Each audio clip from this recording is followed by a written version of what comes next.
Welcome back to part 2 of the bezel setting. So last week we made a little cup for the bezel to go into for our little labradorite cabochon stone. So we are going to create a setting for this that is a little bit more detailed for a pendant. So what we're going to do is use this little piece of scrap that was around there that we cut off, and cut that up into little bits to make some little balls, so some granulation, and we're going to solder those on here and create a little hook for the chain to go in. So let's do that. So having a quick look at our drawing that we did last time. So this is our little cabochon bezel setting here, and then what I'm going to do is use the wire and create a full setting. I actually changed the design since last time because I thought I was just going to attach it here, but then thinking about it, I want to actually make it go all the way around, and then it's going to have a little twist here so that the chain hangs nicely and it doesn't hang to the side, because if we just had this shape here, then the chain going through would mean that it sits to the side. So we're going to create this first, and then we're going to create these little balls with some granulation here. So first of all, what I did was I got the piece of copper wire just to test out this length, because obviously when you bend wire, it leaves little kinks and those don't really come out again afterwards. So I just wanted to test it first to get the measurement correct with copper. So I tested this, and this is exactly 70 millimeters. So that is great. So what I'm going to do is cut a length of that from the silver wire here, and then I'm going to solder those two ends together to create that shape, which then I can solder around there and then create the twist and all of that afterwards. So let's just measure that out. Obviously you'll see if it's been cut on the end with a pair of pliers, it's going to have a bit of a pointy end, so give yourself a little extra there. Grab a little scribe and just mark out there where we're going to cut it. Doesn't need to be a massive mark, just a little enough so you can see. And then we're going to cut that now, so using a saw.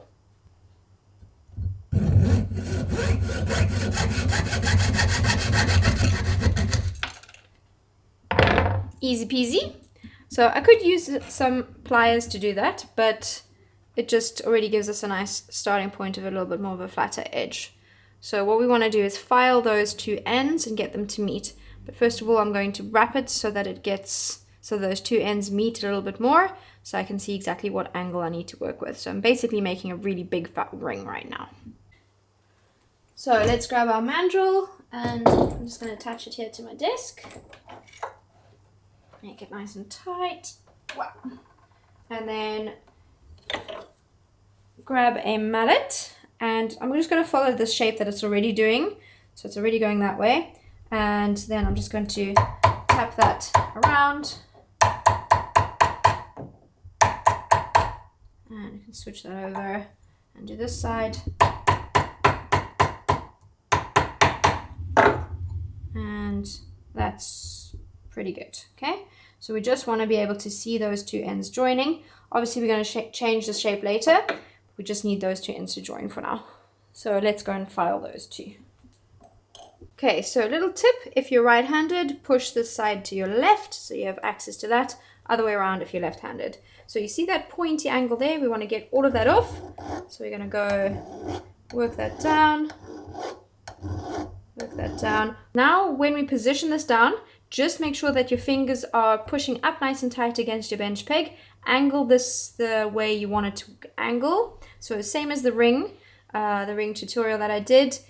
Make sure that you're angling it with the direction you want to take the most off of. So I want to take more off the inside, because generally when you make two ends meet, the insides are going to touch and there's going to be a little V created. So we need to take a bit more off the inside. So let's just take a bit more off the inside. So I'm going to angle it up a little bit and work my way like this.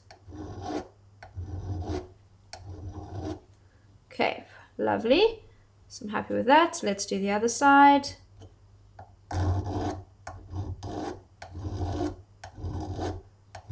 I'm trying to mirror that shape. And let's check that out.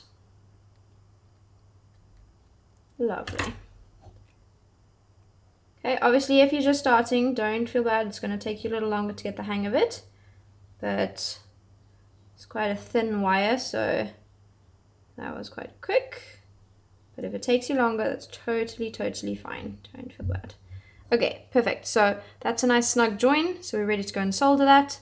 So let's go and head over to the solder station and do that. So let's just make some flux here. So I've got my borax cone, make a little bit of a paste. And then we just want to paint a little bit of that onto our join. So just going to actually pick that up. Just paint that onto there.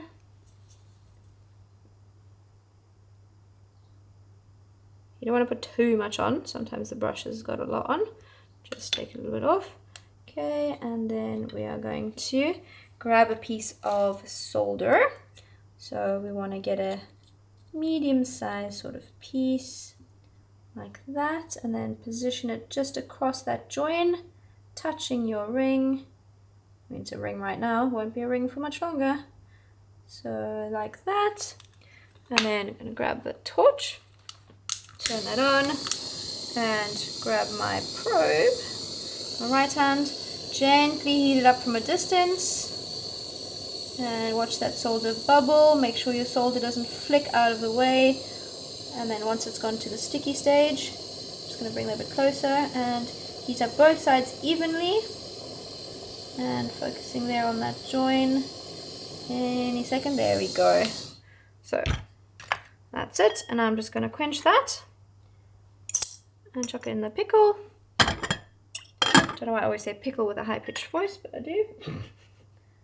So now I'm going to make the little granulated balls. So I'm going to take the back of my little file because it's got a nice rounded end, and I'm just going to use my charcoal block and just make a little round groove in it so that it'll help the ball just to roll into a nice round shape really easily. And it's got a round bottom, so it's not going to have a flat side to it. And now I'm going to grab my little snips here and just cut a little piece of this. And I'm not really sure what size I want the balls to be or what size this is going to make, but let's just do a little tester and try that out. So I'm just going to put that on top of there. You can sprinkle some borax onto it to help it go, but it's such a tiny little piece. I think we're going to be fine. So I'm going to just heat that up and lock that. And here we want it to be really hot. So we want it to go into a little ball. So we will see it kind of go orangey, then it starts to go a bit shiny, and there's the ball. Ta-da, super quick. I'm just going to let that cool off for a sec, and then I'm going to grab it and put it in the pickle. So let's just grab that and quench and chuck it in the pickle, and let's make a few more of those. So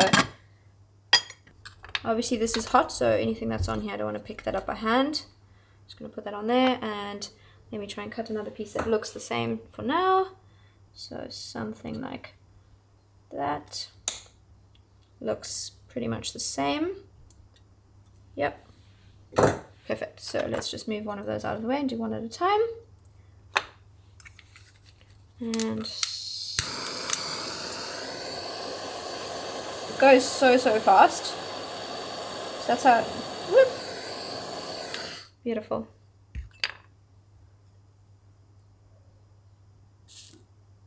Quench. And let's do the other one.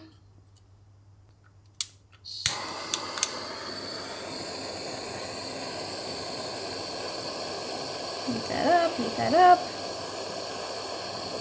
And there we go. Boom, done.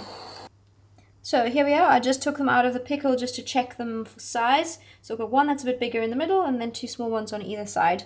And yeah, I think I'm happy with those. So I'm just going to chuck them back in the pickle and let them clean off and check for my ring, see if that's clean.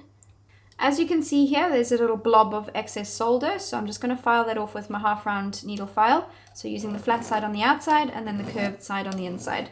So we're just going to get rid of that little bump because we don't want to see the join at all. So let's do that.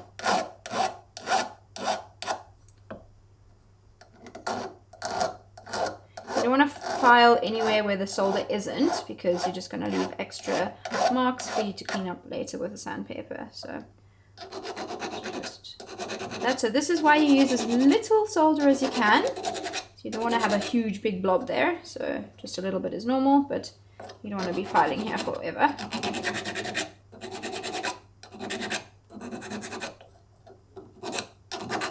Great, so that is almost all good. Great, so that's fine. Obviously you can do this by hand, but as I have my pendant motor, I'm just going to use that to just speed things up a lot. So just give it a little kick once over. Just remove all of those file marks. It took me a really long time before I bought this pendant motor, but oh my god, such a good purchase. Like literally one of my favorite things that I bought in terms of speeding things up. I did and ah about it a lot, but in the end I did it. I actually went into the shop, tested it out, and then went out the shop, was walking down the road, and then I thought to myself, I thought of all the stuff I had to sand when I got home, just turned around in the street, went back in, I was like, I'm doing it, I'm buying it, I'm not going to regret it. And I really haven't.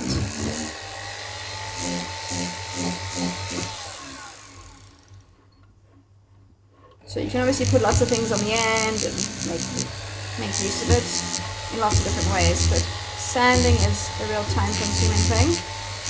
Being able to do it in a few seconds, really great.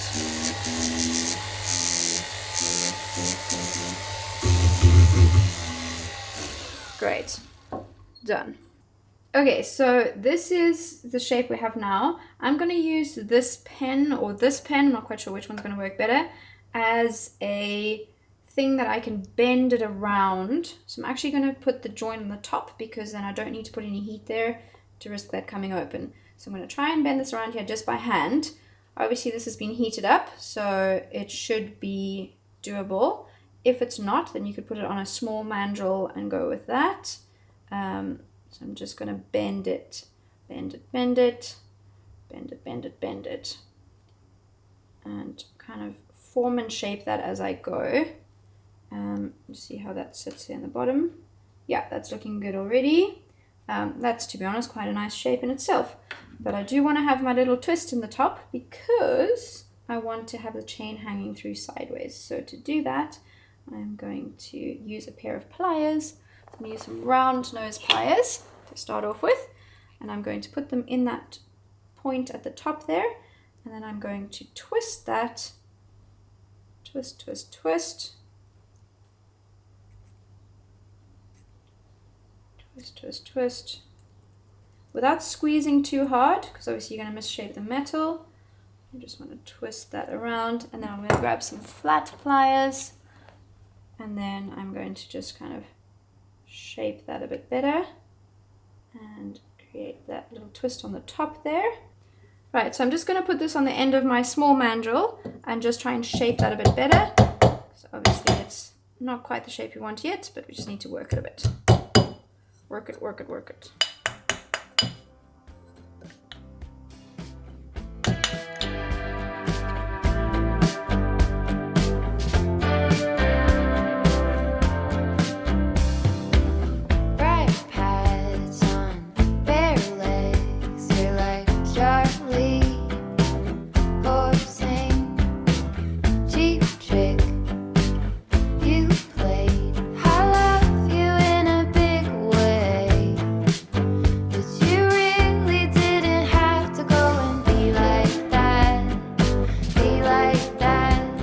So I've managed to shape that as best as I can using pens, mandrels, and pliers. So that is the shape that I wanted. So that's going to go over that little setting there. And then I've got my 3 little silver balls, which I'm going to solder on here. And I was going to have them next to each other, but just looking at it like that, either together. But then I decided to space them out a little bit because I think it looks a little bit better. What do you think? Maybe you disagree. I think I'm going to space them out just a little tad like that. And then obviously I'm not going to put this in properly yet, but let's just balance it on top. to give you guys an idea of how that's going to look. Ta-da! So obviously I'll make sure that those are in the middle when I solder them on. So next steps, what we need to do is to solder this setting around the bezel, and then we'll solder those little balls onto that afterwards, and then we will set the stone. Okay, once again, mix up your flux, make a little paste, and then let's paint that on to all the areas that are going to connect. Lift that up and just paint it on the inside of that, around there, and then likewise on this. I'm positioning it so that the join is facing up. You can't see it anyway, but I just don't really want any extra heat on that join, just in case it decides to open. So making sure that this is nice and snug next to the wire here, and then I'm just going to lay some pieces of solder on top of that over there. And luckily that's round, so it doesn't really matter which angle I put it in. So let's just get a few pieces. I don't want to have to do too much cleaning up here, so I'm going to take some small as I can get away with pieces here. So pop that over there. Oh, make sure it doesn't move away. And then another one over there. I think I'll just do 3.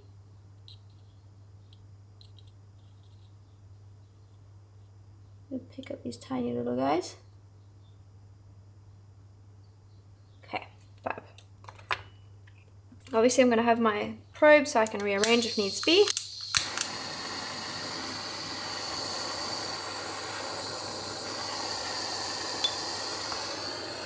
And gently, to start off with, watch those little guys so they don't flick.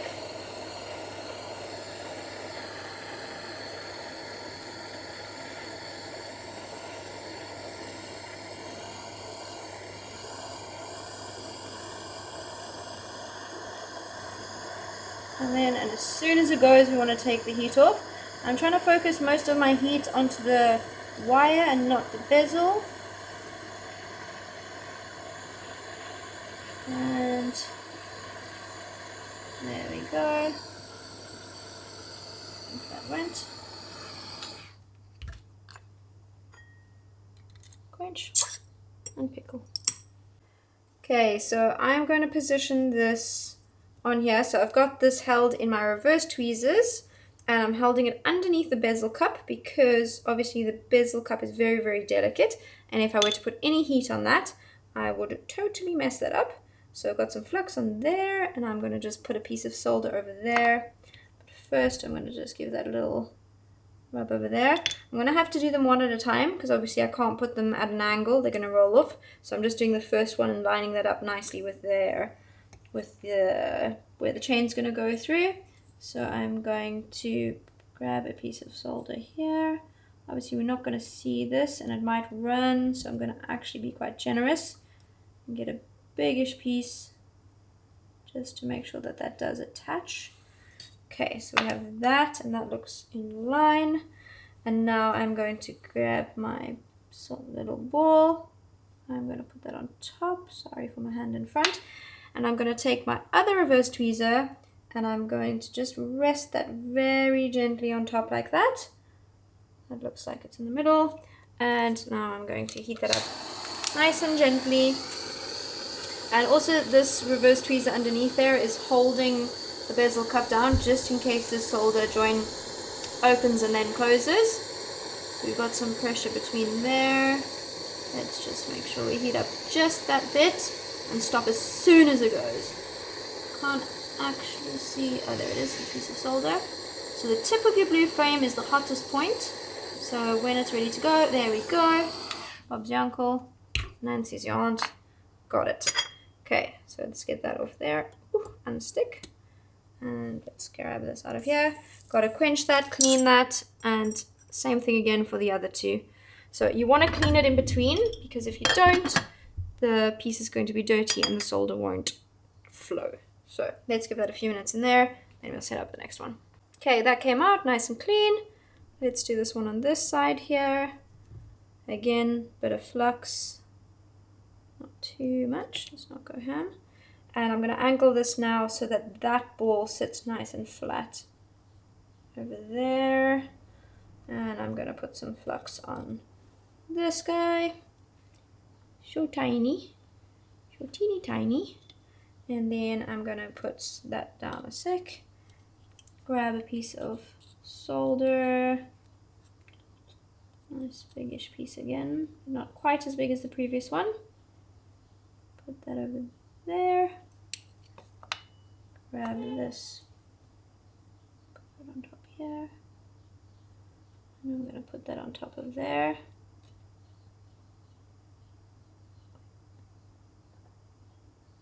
Let's solder.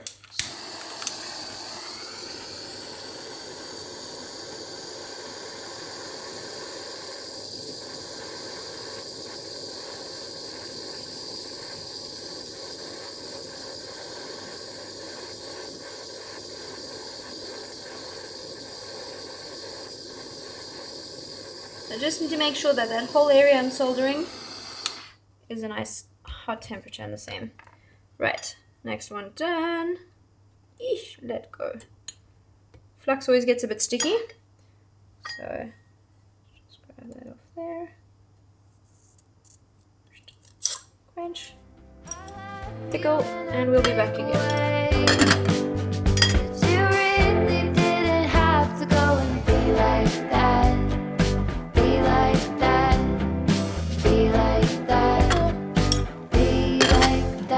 That's come out of the pickle and looking all clean, and now we get to put the stone in. So I'm going to pop it in there and try and get it nice and straight. So let's just push that in there a bit more. Click, and in she is. So what I'm going to do is push around in opposite angles. So here, here, here, here, here, here, in between. Always going opposite with this burnisher, just to kind of get it all nice and snug into place. So starting off with this side here. Just push that over like that.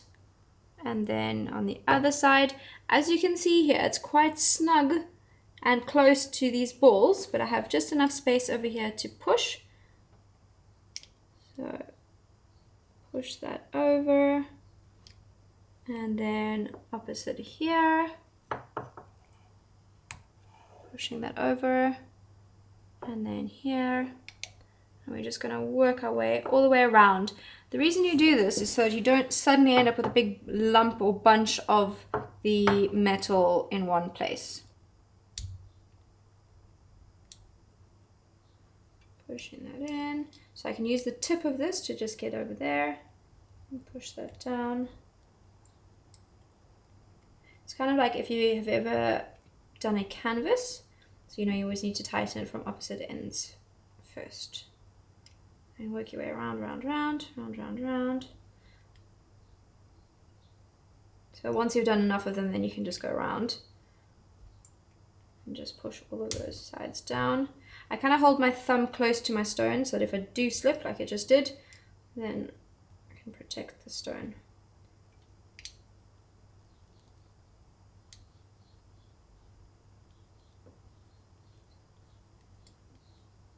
So if you are adding something on to the sides, just make sure that you do have enough space over there. To be honest, I could have made those balls a tiny bit smaller in retrospect. No, hindsight's always 20/20, right? So now we go all the way around, and now we can start kind of using it like you would a potato peeler and just like rub that whole edge, and that's what we call burnishing. So when you're doing that, you're hardening that metal, you're also kind of starting to shine it, and that's going to mean that it is not going to be soft anymore, and it's going to hold it nice and tight, and then it's going to have a nice smooth surface as well. So that is almost looking good. But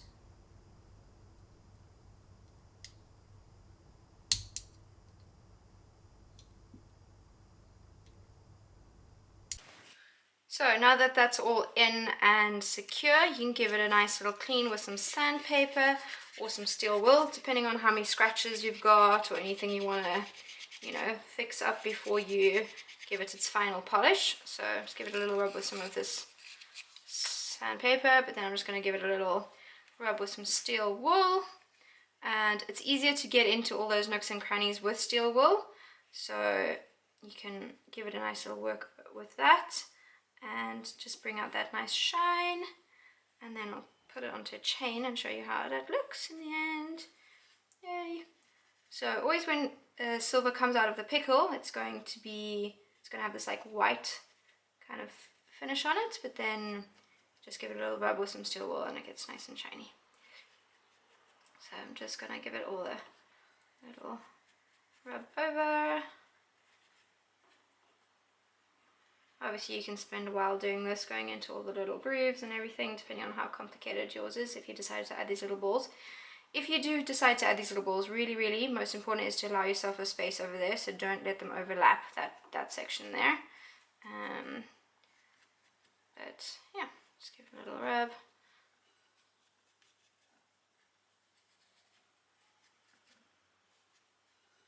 And also if you want to, you could have a little cutout in the back if you wanted to do that, depending on the stone you've got, whether that really looks good with the light coming through.